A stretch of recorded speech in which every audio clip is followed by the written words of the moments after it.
अस्सलाम वालेकुम रहमतुल्लाहि व बरकातुहू। शुरू करते हैं खुदा का नाम लेकर जो कि पूरी कायनात का मालिक है, पूरे आसमान पूरी ज़मीन का वही एक मालिक है।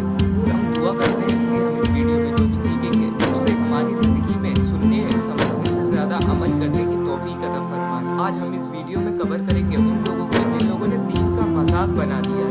कभी नबी सल्लल्लाहु अलैहि वसल्लम ने फरमाया, नबी अल्लाह के अंबिया ने फरमाया। आइए हम इस वीडियो पर रिएक्शन देते हैं।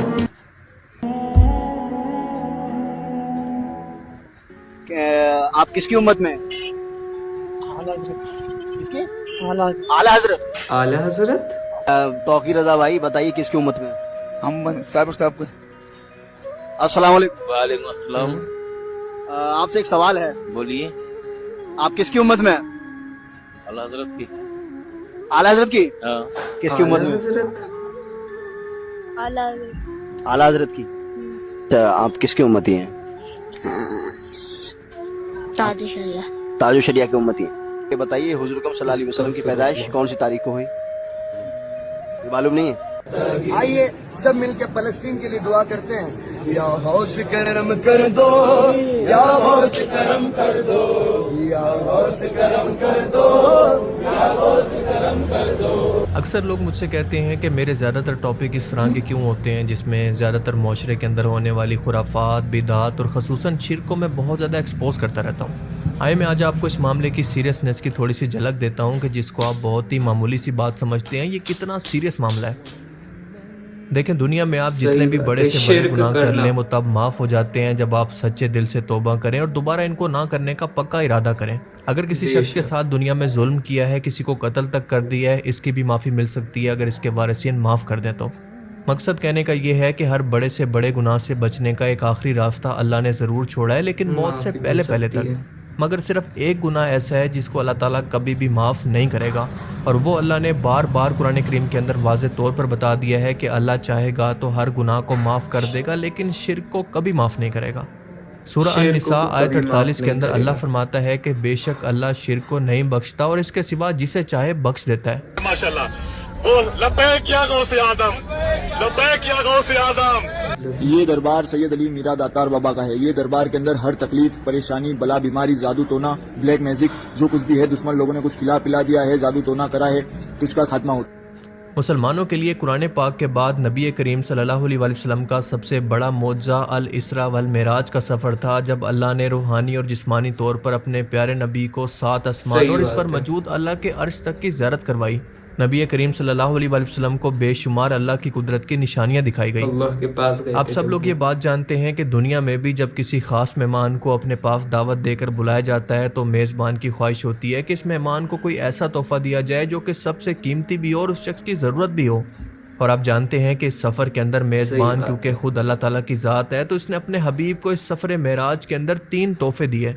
सबसे पहला और सबसे अहम तोहफ़ा जो कि अल्लाह ताला की ज़ात ने अपने महबूब को दिया वो नमाज का था, क्योंकि शुरू के अंदर आप सल्लल्लाहु अलैहि वसल्लम की उम्मत पर 50 नमाजें फ़र्ज़ की गई, लेकिन नबी करीम सल्लल्लाहु अलैहि वसल्लम की बार बार की दरख्वास्त पर अल्लाह ताला ने अपनी रहमत से इनको कम करके सिर्फ 5 कर दिया, लेकिन साथ साथ ये वादा भी फरमा दिया कि इन 5 नमाज़ों का अजर 50 नमाज़ों के बराबर होगा। और यूँ उम्मत के लिए ये नमाजें रहमत, सकून और निजात का ज़रिया करार पाई। सूरह अल बकरा की आखिरी 2 आयात, इन आयात के अंदर अल्लाह ताला ने वादा किया कि किसी भी शख्स पर इसकी बर्दाश्त से ज़्यादा इम्तिहान और सख्ती या बोझ नहीं डालेगा। और इन आयात के अंदर मगफरत की दुआ भी की गई है कि ए अल्लाह, अगर हम भूल जाएं या ख़ता कर लें तो हमें पकड़ ना लेना। यानी इन आयात के अंदर अल्लाह का वादा है कि क़यामत के दिन भी आपकी उम्मत पर मेरी रहमत और मेरी मगफरत मेरे गज़ब पर गालिब रहेगी। नबी करीम सल्लल्लाहु अलैहि वसल्लम ने फरमाया कि जो शख्स रात को ये 2 आयात पढ़ लेगा वो उसके लिए काफ़ी होंगी, यानी इनका सवाब बेहद ज़्यादा है। और फिर इसके बाद तीसरा और सबसे अहम तोहफ़ा जो कि हमारी इस वीडियो का मेन टॉपिक भी है, वो दरअसल उम्मत के लिए खुशखबरी भी थी और एक लटकती हुई तलवार भी।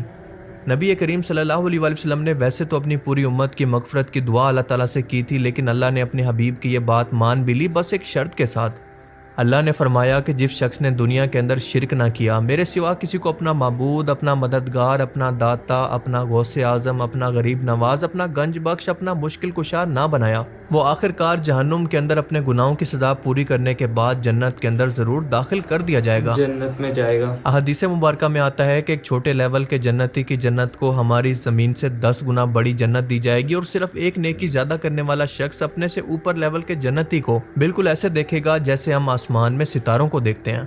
اللہ اکبر۔ ماشاءاللہ۔ اب ذرا ایک لمحے کے لیے اس تیسرے تحفے کو تصور کرنے کی کوشش کریں کہ یہ ہماری ہمیشہ کی زندگی ہے جو کہ کبھی ختم نہیں ہونی۔ آپ کی پوری لائف اسی پر ڈیپینڈ کرتی ہے۔ اگر یہ نہیں تو زندگی کا کوئی بھی مقصد نہیں، آپ کا دنیا میں آنے کا کوئی بھی مقصد نہیں۔ تو آپ ذرا سوچ کر بتائیں کہ کیا اس بات کو صرف ایک معمولی سی بات یا پھر فرقوں کا اختلاف سمجھ کر اگنور کیا جا سکتا ہے کہ نبی کریم صلی اللہ علیہ وآلہ وسلم کو تو ہم حضرت محمد صلی اللہ علیہ وآلہ وسلم کہہ کر پکاریں اور ان کے بزرگوں کو اعلیٰ حضرت اور غوث اعظم؟ یہ سیدھا سیدھا شرک ہے، کیونکہ آپ خدائی صفات کے اندر انسان کو اللہ کے مقابلے میں کھڑا کر رہے ہیں۔ انسان کو دنیا میں زندگی، موت، مشکل، آسانی، رزق، اولاد، برکت، رحمت دینا سب اللہ تعالیٰ کی صفات کے اندر شامل ہے، اور یہ تمام صفات ان گمراہ لوگوں نے ایسے بندوں کے ساتھ جوڑ لی ہیں جو کہ مر کر مٹی ہو چکے ہیں، من و مٹی کے نیچے دفن ہیں۔ بلکہ آج تو جہالت اس لیول پر پہنچ چکی ہے کہ ان بزرگوں کی پکی قبروں کو، جو کہ ویسے خلاف شریعت ہیں، ان قبروں کے ماربل پر گرائے گئے پانی کو لوگ برکت اور بیماریوں سے شفا کے لیے بھر بھر کر پینے کے لیے لے کر جا رہے ہیں، بالکل ویسے ہی جیسے صحابہ کرام نبی کریم صلی اللہ علیہ وآلہ وسلم کے وضو کا پانی برکت کے لیے لے کر جایا کرتے۔ اب آپ سوچیں کہ ان لوگوں کے اندر اور اندھ بھگتوں کے اندر کیا فرق باقی رہ گیا۔ اسلام تو اسی توہم پرستی اور انسان پرستی کی جہالت سے انسان کو نکالنے کے لیے دنیا میں آیا تھا، لیکن یہ تو وقت کے ساتھ ساتھ اسی پستی کے اندر دوبارہ سے گر رہے ہیں، اور افسوس کہ مسلمان گھر کے اندر پیدا ہو کر بھی یہ مشرکوں والی حرکت کر رہے ہیں، بالکل ایسے ہی جیسے کوئی شخص سمندر کے کنارے پیاسا مر جائے۔ نبی کریم صلی اللہ علیہ وآلہ وسلم نے حضرت معاذ بن جبل کو وصیت کی تھی کہ اے معاذ، اللہ کے ساتھ شرک کبھی مت کرنا، چاہے تمہارے ٹکڑے ٹکڑے ہی کیوں نہ کر دیے جائیں یا تمہیں سولی پر ہی کیوں نہ لٹکا دیا جائے۔ یہ اتنا سیریس معاملہ ہے، پر آپ چاہتے ہیں کہ میں یہ سب کچھ دیکھ کر اس کو معمولی عقیدے کا اختلاف سمجھ کر اس پر بات ہی نہ کیا کروں۔ یہ وہ لوگ ہیں جنہوں نے پورے کے پورے دین کو بت پرستی کے اندر بدلنے کی ہر ممکن کوشش کی ہے۔ مندر کو دربار سے، پجاری کو مجاور سے، پرنام کو سجدہ تعظیمی سے، درشن کو زیارات سے، دیوالی کو شب برات سے، اور مورتی کو قبر سے۔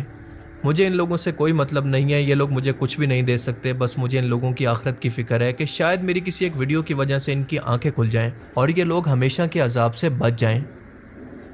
اللہ تعالیٰ سے دعا ہے کہ وہ ہمیں سمجھنے کی اور نیک عمل کرنے کی توفیق عطا فرمائے، آمین۔ دیتا ہے اس کا مقدر جو کہتا ہے ایک بار کم مدار بیڑا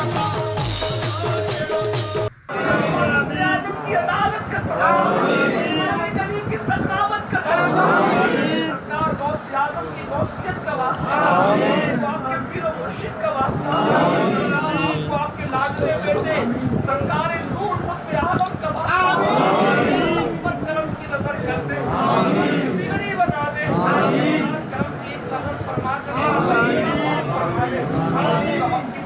اپنے غلاموں پر بس ایک نظر کھا جا، آباد خدا رکھے تیرا کشت نگر کھا جا، چراغ کشت شہ اولیاء غریب نواز، بہار انجمن مصطفیٰ غریب نواز، سنو سنو میرے حاجت روا غریب نواز، میں دے رہا ہوں صدا پر صدا غریب نواز، تمہیں بلاج ہے خواجہ کہ ہم تمہارے ہیں اور ہمیں وسیلہ تمہارا ہے یا غریب نواز، تمام عمر گزاری تمہارے قدموں میں، ملا ہے اور ملے گا صدا غریب نواز، سب جانے والوں پہ نظر عنایت فرمائیے مولا۔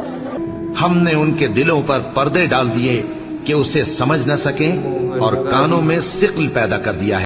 ہمیں اس ویڈیو سے پتہ چلا کہ لوگ دین میں پتہ نہیں کیا کیا چیزیں جوڑ رہے ہیں جو کہ اصل دین میں کبھی تھی نہیں، نہ کبھی صلی اللہ علیہ وسلم آپ نے ہمیں بتایا۔ السلام علیکم ورحمۃ اللہ وبرکاتہ۔